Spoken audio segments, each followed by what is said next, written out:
Price of a Rose. Chapter 10. My family's response is about what I expected. My mom sits, weeping over her breakfast, while Gil and Flint debate who should warn Shane off.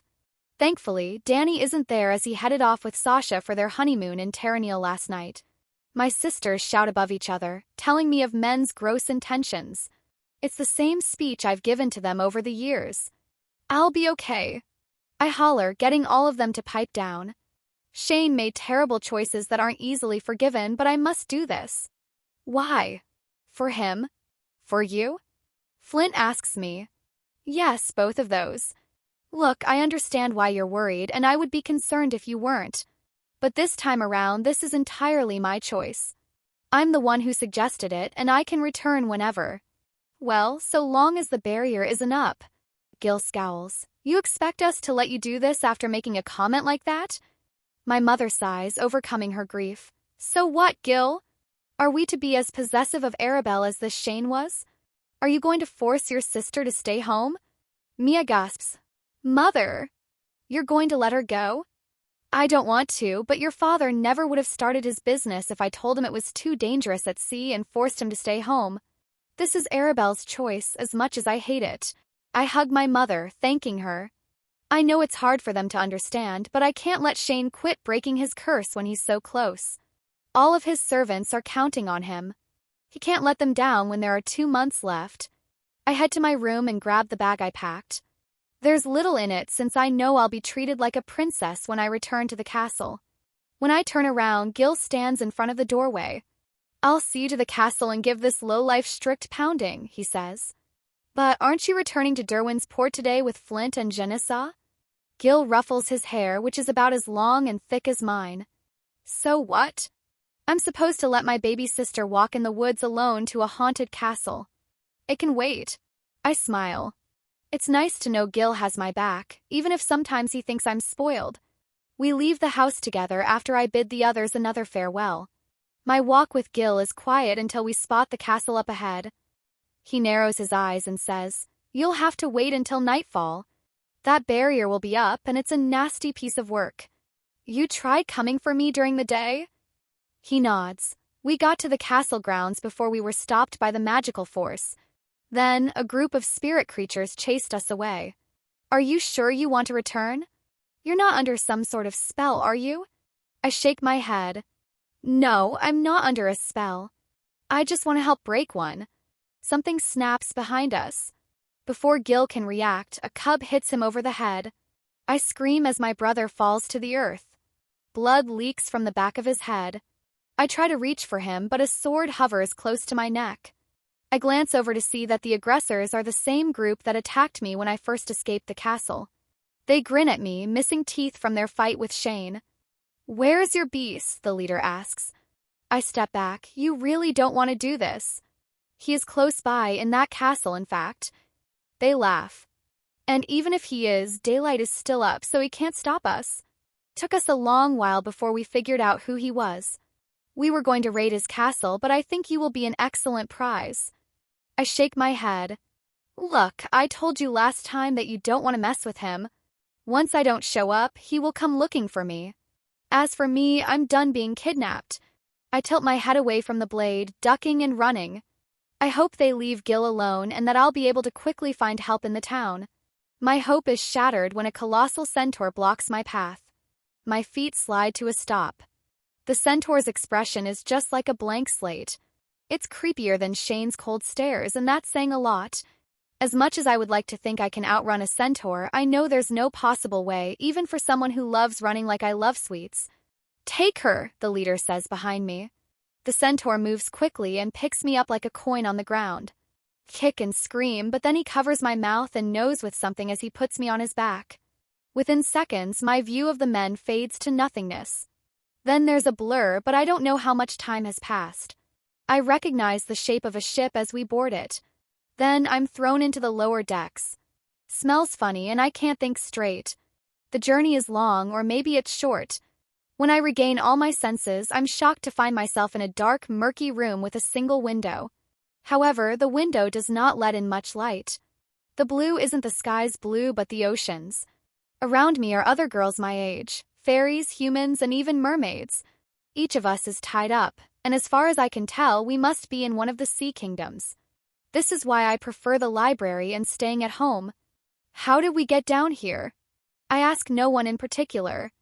Through the underside of the kingdom, someone from behind says. As far as we can figure, they're holding most of us for ransom or worse. And I complained about ghosts, I mutter, then I realize I haven't got a clue as to how long I've been out. Wait, how long have we been here? It depends. 3 days or more than a week. Week! All the girls hush me. Keep quiet. They are not shy about smacking us around. I speak softer. I can't believe my cursed luck. A door opens, blinding us with light. We all look over at the man who enters the room, carries a bag with him. Then he dumps the contents of the bag on the floor. Green apples slip out. They roll over to us. We hesitantly grab them and bite into them, the juices leaking out. Tastes bitter, but food is food. The man tells us all while we eat, "We'll be staying here for quite some time, ladies, so get comfortable." He slams the door, leaving us in a dark room. Days have been twisted together, and we cannot tell how much time has passed. Bit by bit, girls are taken and never return. I pray they were returned to their families, but something tells me these men collect the ransom and kill the girl anyway. Or they keep her and sell her off to be a slave. Only 3 of us remain from the group of 6 we started out with. My freedom is waiting for me as soon as I get the chance. Once outside the dark room, I know I'll be ready to return to the surface. My hope that Shane will come has vanished at this point. Of course, for all I know, 2 months have passed, and he is now trapped inside his castle. I shake off my despair. No, he's trying to break the curse. I know it. Gil, he must have told Shane what happened. But that's when my mind plunges into the void again. Gil might be dead. The 4 men who captured me come into the room, smiling at us girls. 3 of them walk over to us and grab us off the ground. I'm the last one to head out of the room, but the leader stops me. Not this one. We've gotten a special offer for her, he says, then he strokes my face. A nobleman is paying us a great deal for you. Much more than a beast in a haunted castle could offer. I think you'll be mighty comfortable there. My eyes widen because I know what that means for my future. He laughs and then tosses me back into the room before slamming the door. I tuck my knees into my chest, now completely alone. Hopefully, the others will be with their families soon. Hopefully, they are not being sold like I am. About an hour later, 2 men enter the room and lay a dress, a bucket of water, and a food tray near the door. Get yourself cleaned up. I eye the food, knowing they spike it with sleeping potions and other drugs every so often, especially when they are transporting their goods from place to place. And if I refuse? Then we'll do it for you. They laugh before closing the door. I sniff, trying not to cry as I crawl over to the items. I wash my hands and face before slipping on the new dress. I tie the thin cord that goes with it around my waist, but I do not touch the food. Maybe 20 minutes later, the men haul me out of the room. They drag me up a set of stairs into a well-lit sitting area. The furniture is bizarre, made of shells and old fish bones. Patiently waiting in a chair is none other than Shane. Behind him stands Flint and Danny like their bodyguards. Shane wears a long overcoat with golden clasps and a sword strapped to his side. My brothers, meanwhile, wear matching black uniforms. Apparently, these men didn't recognize Shane because the leader addresses Shane by a different name. This is her, Lord Maxwell. A dark-haired woman with beautiful curls. You're lucky her beast never came for her. Shane stands, looking me up and down as he once did when we first met. But this time, he breaks character for a split second and winks. Lucky indeed, Shane says as he twirls my hair around a finger. Don't worry, dear. I'll make sure you are well taken care of. You'll have dresses, food, music, and anything else you could ask for. I laugh, sorry, buddy, but I've been through this before. I won't be tricked into thinking you're my saving grace. A cage is still a cage. A wide smirk crosses Shane's face as he releases my curl, which springs back into place. I don't know what he and my brothers have planned, but these men are in for it. Shane turns back to the leader, his hands behind his back. I'll take her off your hands and into my humble abode. And the money you promised? The leader asks. You better not be cheating us. Shane clicks his tongue. Oh, please, I'm not a fool. Of course, I didn't bring the money when I didn't know if I wanted the package. It's out on my ship. How about we all go there together? The leader spits a wad of gunk on the ground. No can do. You go get your money in return. Ah, smart man, but I can't possibly part from my purchase. Would it be suitable if my men and 2 of yours went to the ship? Then we can continue making further business arrangements. I bite my lip, recognizing Shane's tactics from before he was cursed. He always complimented the other person and assured them their deal would be more than a one-time transaction. But this time it isn't for land. The leader nods. We watch as Flint, Danny, and the 2 crooks leave the room. That leaves 2 left with Shane and me. So, you would like to invest, Lord Maxwell? The leader asks, handing Shane a goblet. Shane takes a sip and glances back at me. Well, I did have a few ideas. Anyone who sees this place can quickly tell you're up to no good. I mean, look at the state of her dress. If you want slaves to be obedient and make better money off of them, you do have to treat them better. No one will pay for a product that carries disease. I scowl at Shane even though I know this is just an act. It is simply too much like his old mindset. The leader also looks me over and huffs. Well, I suppose you have a point. And what of expanding? Shane asks, strolling around the room. Is this your only location? And don't tell me it's just the 4 of you. The leader crosses his arms and raises his chin a little. We hire mercenaries from time to time. Centaurs in particular. They're great at tracking people down should they run off. Another glance at me. But yes, it is primarily the 4 of us. However, there's a reason for that. The more people involved, the more mouths I have to shut. As for our locations, we have 2. If you could get us a place in Terranil, I wouldn't mind. The rich exist wherever. Shane places a hand on his chest and bows slightly. Forgive me. I understand why you would keep a small crew. In a business like this, secrecy is pivotal. I thank you for the trust you have given me thus far. The leader shrugs. I trust deep pockets. Shane then looks back at me. Girl, can you dance for us? I've grown tired of talking. I swallow. Surely there's something else I can do, but what? There's no way I could put on a convincing show for them. Though I suppose it doesn't have to be believable. I'm still trying to figure out what Shane's plan entails. The leader and his second-hand man laugh at my rigid posture. I'm afraid your purchase doesn't look like much of a dancer, Lord Maxwell. Shane sets his drink down and grins. Well, of course not. We need to set the mood for her. Put out some lights and I'll teach her. The men agree, rushing to the warm glow of the lanterns in the room. Shane, meanwhile, approaches me, grasping my waist. I panic a little when his face nears mine. For a second, I worry he hasn't changed at all and will take advantage of the situation, tricking me and these men simultaneously. However, he merely leans in to whisper in my ear. Close your eyes if you must. I know the demon is a horrifying sight. He backs away, looking into my eyes. That moment, the men have dimmed the lights enough that Shane can no longer sustain a solid form. The heat of his body retreats from me, and the men gape at his red glowing figure. Why, you're a demon, the leader screams, racing to relit the lanterns. However, Shane transforms into his truly terrifying form.